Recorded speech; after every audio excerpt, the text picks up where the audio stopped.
Ada tantangan besar yang dihadapi umat Islam sekarang, yaitu tantangan intelektual.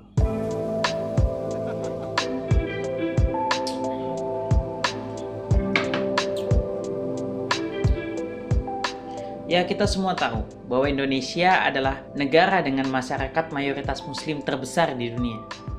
World Population Review tahun 2020 menyatakan jumlah penduduk muslim di Indonesia saat ini mencapai 229 juta jiwa atau 87,2% dari jumlah total penduduk Indonesia, yaitu 273,5 juta jiwa. Seharusnya sebagai umat Islam yang ideal, cara pandang atau pola pikir yang digunakan umat muslim di Indonesia harus mengarah kepada Al-Quran dan Hadis sebagai pedoman hidupnya, bukan yang lain. Yang jadi pertanyaan sekarang, apakah umat Islam di Indonesia sekarang seperti itu? Masalahnya cuma di pilihan, menggunakan cara pandang Islam atau yang bukan Islam. Kenapa ilmu itu penting? Kehidupan itu adalah pilihan, dan dalam memilih, kita butuh ilmu. Untuk memilih sesuatu yang tepat, kita harus mengilmui sesuatu itu dulu, baru kita pilih. Kalau misalnya kita memilih tanpa mengilmui sesuatu, maka itu bukan pilihan. Itu ikut-ikutan. Misalnya sederhana saja, ada nasi goreng, ada nasi kuning.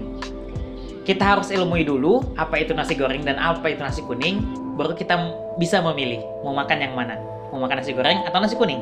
Kita tahu, nasi kuning itu adalah nasi yang warnanya kuning, ada lauknya, ada bumbunya dan segala macam. Dan nasi goreng itu adalah nasi yang digoreng. Nah, kalau misalnya kita sudah mengilmui kedua ini, barulah kita bisa memilih mau makan nasi yang mana, mau makan nasi goreng atau nasi kuning. Kalau seandainya kita memilih tanpa tahu apa itu nasi kuning dan apa itu nasi goreng, besar kemungkinan bahwa kita hanya ikut-ikutan, bukan memilih. Kenapa hal ini bisa terjadi?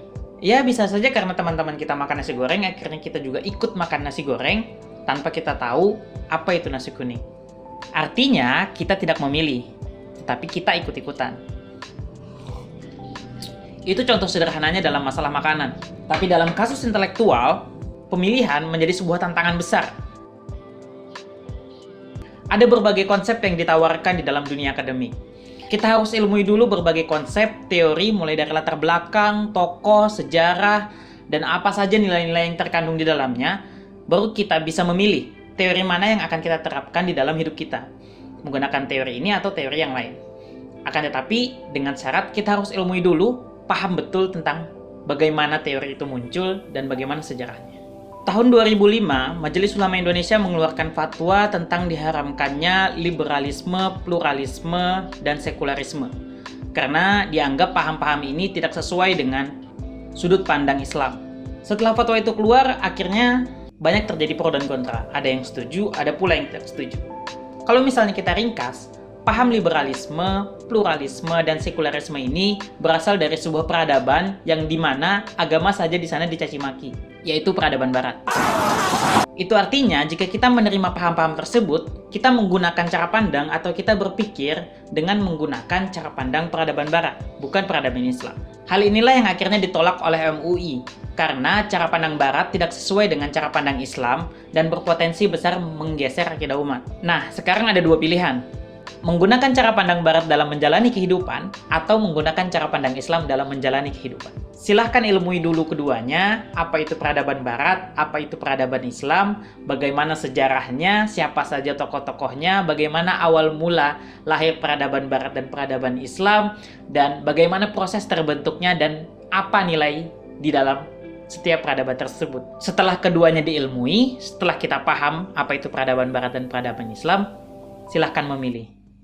Dan jangan ikut-ikutan.